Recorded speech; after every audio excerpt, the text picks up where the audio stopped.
So today we are going to start with a new topic, that is ledger. How we are going to post journal entries into in ledger. Journal entry हमने कर ली है, जहाँ पे हम proper debit credit कर रहे थे, journal entries pass कर रहे थे. अब जर्नल एंट्री अगर आपने पास कर ली, ledger is going to be very simple. इसमें हमने पोस्ट करना होता है.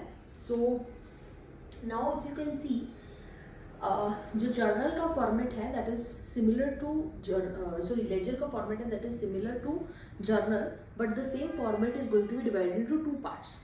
अगर आपने देखा होगा जर्नल में हम क्या कर रहे थे, डेबिट और क्रेडिट का साथ साथ में कॉलम था. इसमें आपका क्या रहेगा, एक पूरा साइड जो है क्रेडिट के लिए होगा, एक पूरा साइड जो है वो डेबिट के लिए होगा. And at the same time इसको हम टी फॉर्मेट भी कहते हैं. Why? Because if you can see, ये इस तरीके से बनता है. This is the T format. एक साइड जो है that is left hand side debit के लिए रहती है, और राइट हैंड साइड जो है क्रेडिट के लिए रहती है. डेबिट साइड और क्रेडिट साइड, और you can say it left hand side और राइट हैंड साइड, कुछ भी बोल सकते हैं.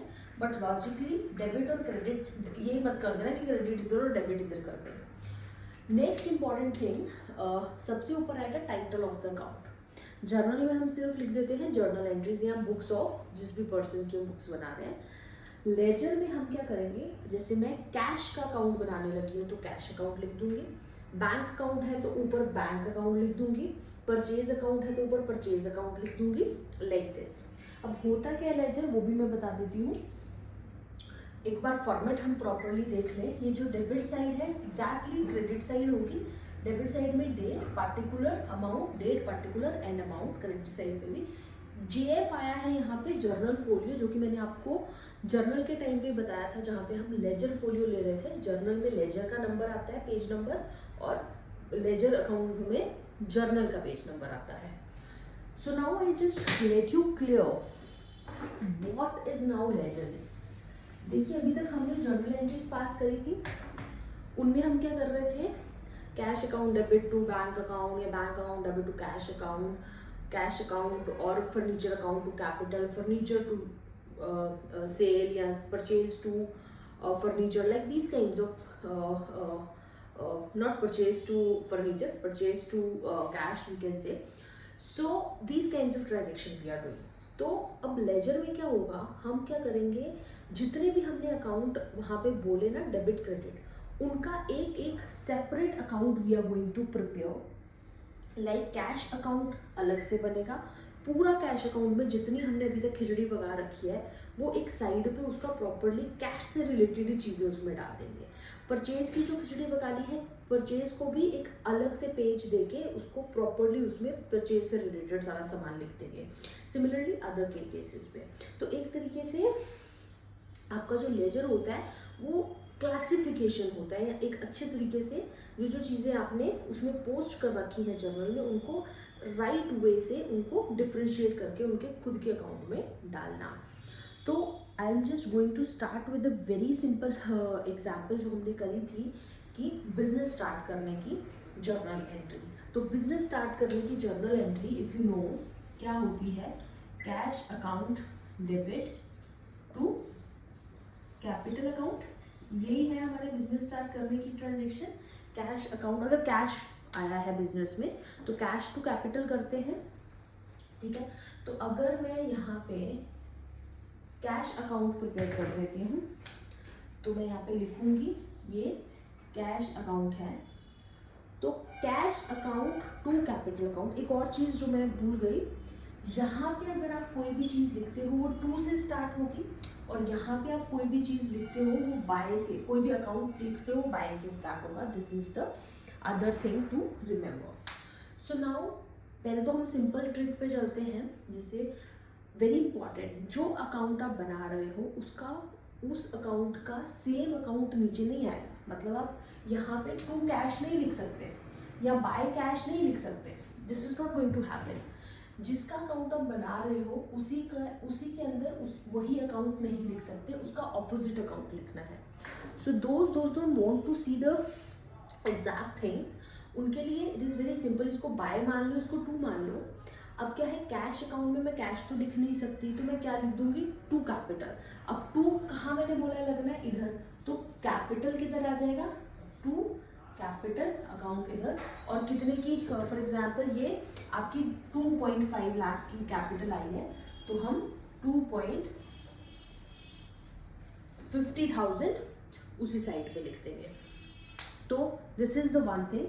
Other way to figure it out कि किस तरीके से आपका एंट्री होगा, that is going to be, ये आपने क्या किया है, कैश अकाउंट को क्या किया है, डेबिट। जिसको आपने जो किया है, मीन्स डेबिट किया है, क्रेडिट किया है, उसको उसी की साइड पे आप लिखेंगे। Very simple. Cash account debit हुआ है तो ये वाली एंट्री जो है कैश अकाउंट के डेबिट साइड में ही ये अमाउंट शो होगा, ठीक है। तो अमाउंट मैंने शो कर दिया यहाँ पे, बट बिकॉज मैं कैश अकाउंट में कैश नहीं लिख सकती, तो क्या लिखूंगी, उसका ऑपोजिट अकाउंट जो गिवन है, कैपिटल।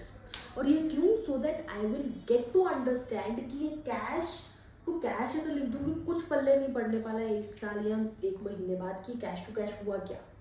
कैपिटल लिखोगे तो पता चल जाएगा कि ये कैपिटल आई थी। डन। सो एक और कैश की देख लेते हैं, उसके बाद हम कैपिटल की भी देख लेंगे। सो जैसे आपने फॉर एग्जांपल फर्नीचर परचेज किया, तो फर्नीचर अकाउंट डेबिट टू क्या हो जाएगा, कैश अकाउंट क्रेडिट। और फर्नीचर मान लो आपने परचेज किया है 50,000 का। अब लॉजिकली चले तो कैश अकाउंट को आपने क्या किया यहाँ पे, क्रेडिट, तो ये एंट्री कहाँ जानी चाहिए, क्रेडिट साइड पे, कितनी, 50,000 से। और कौन सा अकाउंट, फर्नीचर, उसका ऑपोजिट अकाउंट आप यहाँ पे क्या कर दोगे, क्रेडिट कर दोगे, पोस्ट कर दोगे। सो सिमिलरली एक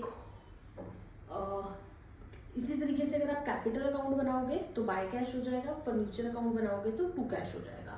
अब एक और जर्नल एंट्री मैं ले लेती हूँ कैश से रिलेटेड ही, लाइक आपने सैलरी पे की, तो salary account debit to cash entry हो जाएगी। सैलरी कितनी पे करी, 5,000, कैश क्या हो रहा है, क्रेडिट हो रहा है, तो क्रेडिट साइड पे ही ये आपके 5,000 रुपीज आ जाएंगे, but with the opposite account that is by salary account. इनकी डेट्स लिख देते हैं, ये फर्स्ट, ये सेकंड, ये थर्ड, तो डेट्स जरूर लिखनी है, ये फर्स्ट, ये सेकंड, ये third.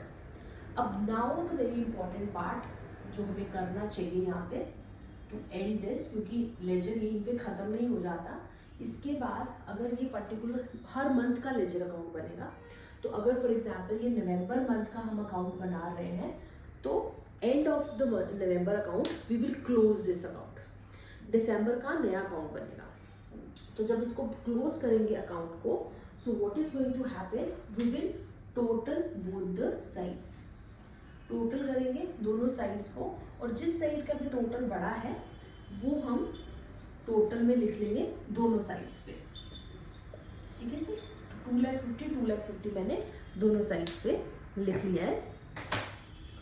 So now what is next is going to happen, जिस साइड पे भी डिफरेंस आ रहा है, क्योंकि 2,50,000 तो यहाँ पे है, लेकिन यहाँ पे 2,50,000 नहीं है, यहाँ पे कितना है, 55K है, ठीक है। तो 2,50,000 माइनस 55K जो भी आपका बचता है, आई थिंक सो 195 बचेगा, तो ये हमारा बैलेंस आ गया।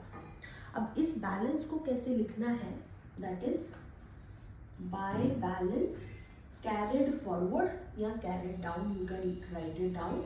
बाय बैलेंस जो भी आपका 30 नवंबर को बैलेंस आया है वो आप यहाँ से लिख लेंगे।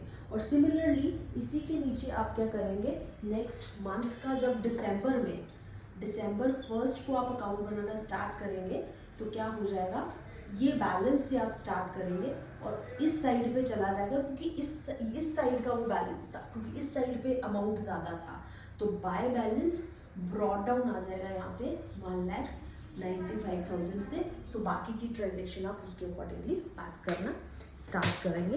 सो this is going to happen in case of your ledger account. बाकी के अकाउंट आप इस तरीके से बनाएंगे, ठीक है जी, डन।